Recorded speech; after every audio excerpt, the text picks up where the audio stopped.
आज से 100 साल पहले इंग्लैंड एंड वेल्स के चीफ जस्टिस लॉर्ड हेवर्ट ने एक बात कही थी, justice should not only be done but it should also be seen to be done. माने न्याय केवल होना ही नहीं चाहिए बल्कि न्याय होते हुए दिखना भी चाहिए।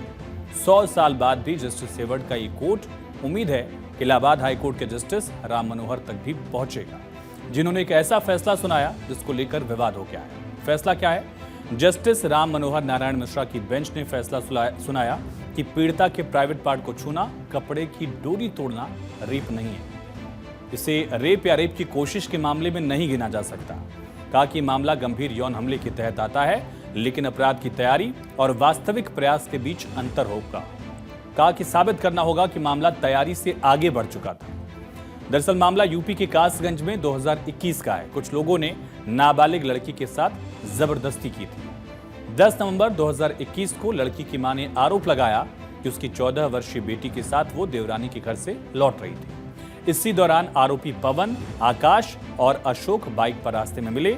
पवन ने उनकी बेटी को घर छोड़ने का भरोसा दिलाया। रास्ते में ही इन 3 लड़कों ने लड़की से बदतमीजी की, प्राइवेट पार्ट्स को टच किया, कपड़े का नाड़ा तोड़ा।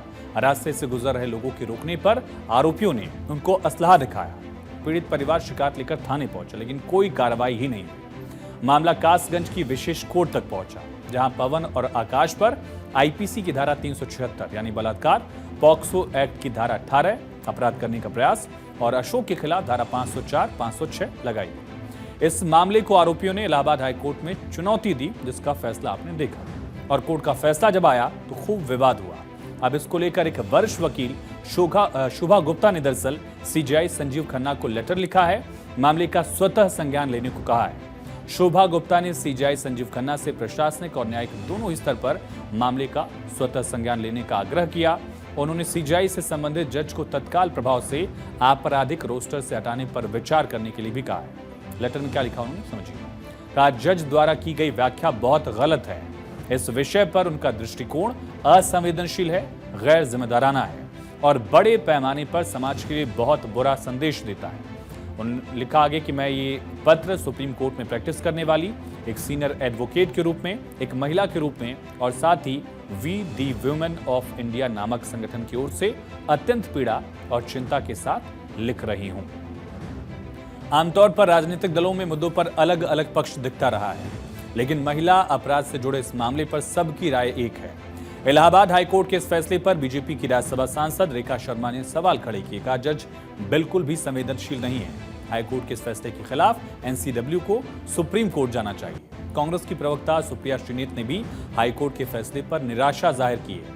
आम आदमी पार्टी की राज्यसभा सांसद स्वाति मालीवाल ने कहा कि सुप्रीम कोर्ट को इस मामले में दखल देना चाहिए, हस्तक्षेप करना चाहिए। यहां तक कि पूर्व एडिशनल सॉलिसिटर जनरल और सुप्रीम कोर्ट की सीनियर एडवोकेट पिंकी आनंद भी ऐसे फैसले से हैरान हैं। जो जजेस हैं वो सेंसिटाइज नहीं है बिल्कुल भी। उनको देखना चाहिए कि लोगों की मंशा क्या है, मंशा पे पनिशमेंट मिलनी चाहिए, ना कि रेप होगा तभी होगा। तो मुझे लगता है रेप की इंतज़ार नहीं करनी चाहिए जजेस को। तो बचाना है ना, विक्टिम को बचाना है, यंग लड़कियों को बचाना है। अगर इस तरह की जजमेंट आएंगी तो महिलाएं और बच्चे जाएंगे कहाँ पे? मुझे बड़ी तकलीफ है उस ऑर्डर को देखने के बाद, क्योंकि मैंने उसके पीछे की भी कहानी पढ़ी। वो ऑर्डर कहता है कि अगर एक महिला के गुप्तांगों को छुआ जाए या उसके कपड़ों को फाड़ दिया जाए तो ये रेप नहीं है। मुझे इसका मतलब समझ में नहीं आया। मुझे ऐसा लगता है और मैं अपील करती हूँ इस देश की नागरिक होने के नाते कि इलाहाबाद हाईकोर्ट का ये जजमेंट रिट्रैक्ट होना चाहिए। एक लड़की के कपड़े फाड़ना, उसके अंगों को छूना, उसके साथ जोर जबरदस्ती करना कानून कहता है गलत है, रेप है। देखिए, आज के युग में ऐसी बात होना अपने आप में बहुत अजीब लगता है।